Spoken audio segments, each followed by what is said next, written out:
Hello friends, welcome back to ಇವಾರೋಸ್ recipes. ಇವತ್ತು ನಾನು ನಿಮ್ಮ ಜೊತೆ ಸಿಂಪಲ್ ಆಗಿ ಚಿಕನ್ ಗ್ರೀನ್ ಮಸಾಲ ಹೇಗೆ ಮಾಡುವುದು ಅಂತ ತಿಳಿಸಿಕೊಡ್ತಾ ಇದ್ದೇನೆ.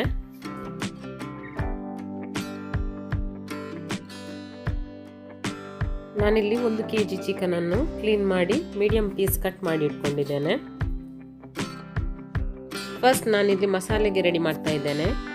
ಮಿಕ್ಸಿ ಜಾರಿಗೆ 1 ಮುಷ್ಟಿಯಾಗುವಷ್ಟು ಕೊತ್ತಂಬರಿ ಸೊಪ್ಪು, 1 ಮುಷ್ಟಿ ಪುದೀನ ಸೊಪ್ಪು, 2 ರಿಂದ 3 ಹಸಿಮೆಣಸು, 4 ಎಸಳು ಬೆಳ್ಳುಳ್ಳಿ, 1 ಇಂಚು ಶುಂಠಿ, 1 ದೊಡ್ಡ ಈರುಳ್ಳಿಯನ್ನು ಕಟ್ ಮಾಡಿ ಹಾಕ್ತಾ ಇದ್ದೇನೆ. 1 ಟೇಬಲ್ ಸ್ಪೂನ್ ಕೊತ್ತಂಬರಿ ಬೀಜ, 1 ಟೀ ಸ್ಪೂನ್ ಜೀರಿಗೆ, 1 ಟೀ ಸ್ಪೂನ್ ಸೋಂಪು. ನಾನಿಲ್ಲಿ ಇಡೀ ಗರಂ ಮಸಾಲವನ್ನು ಹಾಕ್ತಾ ಇದ್ದೇನೆ. 3 ಸಣ್ಣ ತುಂಡು ಚಕ್ಕೆ, 6 ಲವಂಗ, 1 ಚಕ್ರ ಮೊಗ್ಗು, 10 ಕಾಳು ಮೆಣಸು. ಇದಕ್ಕೀಗ ಅರ್ಧ ಕಪ್ ಮೊಸರನ್ನು ಹಾಕ್ತಾ ಇದ್ದೇನೆ. 1 ಟೀ ಸ್ಪೂನ್ ಅರಿಶಿನ ಹುಡಿ, ಅರ್ಧ ಲಿಂಬೆ ರಸ ಹಾಗೂ ರುಚಿಗೆ ತಕ್ಕಷ್ಟು ಉಪ್ಪನ್ನು ಸೇರಿಸಿ ಇದನ್ನು ನೈಸಾಗಿ ಗ್ರೈಂಡ್ ಮಾಡಬೇಕು. ಗ್ರೈಂಡ್ ಮಾಡಿದ ಮಸಾಲೆಯನ್ನು ಮಿಕ್ಸಿಂಗ್ ಬೌಲಿಗೆ ಹಾಕ್ತಾ ಇದ್ದೇನೆ.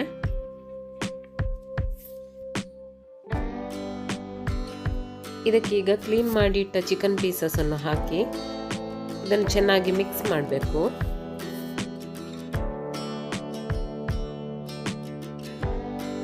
ಚಿಕನ್ ಪೀಸಸ್ ಎಲ್ಲ ಮಸಾಲ ಜೊತೆ ಚೆನ್ನಾಗಿ ಕವರ್ ಆಗಬೇಕು.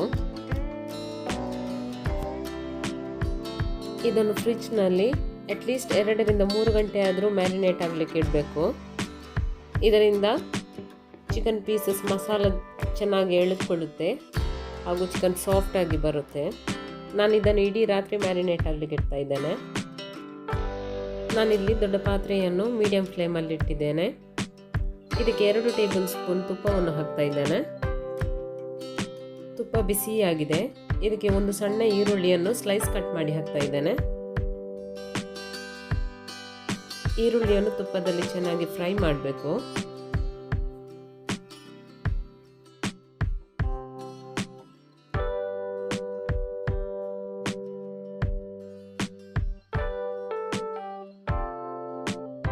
ಈರುಳ್ಳಿ ಈಗ ಚೆನ್ನಾಗಿ ಫ್ರೈ ಆಗಿದೆ.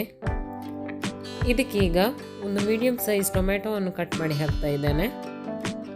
ಇದನ್ನು ಕೂಡ ಚೆನ್ನಾಗಿ ಫ್ರೈ ಮಾಡಬೇಕು. ಟೊಮೆಟೊ ಸ್ಮೂತ್ ಆಗಬೇಕು, ಅಷ್ಟರವರೆಗೆ ನಾವು ಇದನ್ನು ಫ್ರೈ ಮಾಡಬೇಕು.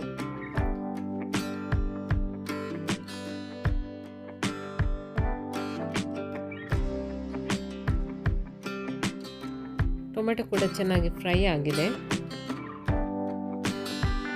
ಇದಕ್ಕೀಗ ಮ್ಯಾರಿನೇಟ್ ಮಾಡಿಟ್ಟ ಚಿಕನ್ ಅನ್ನು ಹಾಕ್ತಾ ಇದ್ದೇನೆ.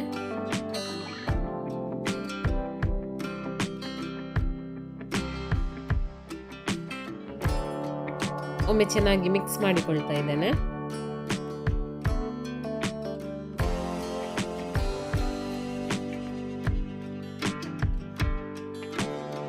ಇದರ ಮುಚ್ಚಳವನ್ನು ಮುಚ್ಚಿ 15 ರಿಂದ 20 ನಿಮಿಷ ಬೇಯಿಸಬೇಕು.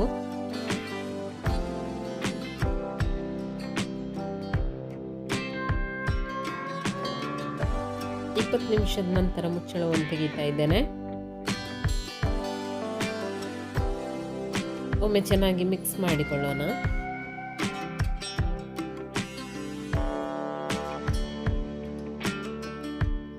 ಚಿಕನ್ ಚೆನ್ನಾಗಿ ಬೆಂದಿದೆ. ಲಾಸ್ಟಿಗೆ ಇದಕ್ಕೆ ಸ್ವಲ್ಪ ಕೊತ್ತಂಬರಿ ಸೊಪ್ಪನ್ನು ಕಟ್ ಮಾಡಿ ಹಾಕ್ತಾ ಇದ್ದೇನೆ. ಒಮ್ಮೆ ಚೆನ್ನಾಗಿ ಮಿಕ್ಸ್ ಮಾಡೋಣ. ಗ್ಯಾಸನ್ನು ಆಫ್ ಮಾಡ್ತಾ ಇದ್ದೇನೆ. ನನ್ನ ರೆಸಿಪೀಸ್ ಇಷ್ಟವಾದರೆ ವಿಡಿಯೋವನ್ನು ಲೈಕ್ ಮಾಡಿ, ಶೇರ್ ಮಾಡಿ ಹಾಗೂ ಸಬ್ಸ್ಕ್ರೈಬ್ ಮಾಡಿ.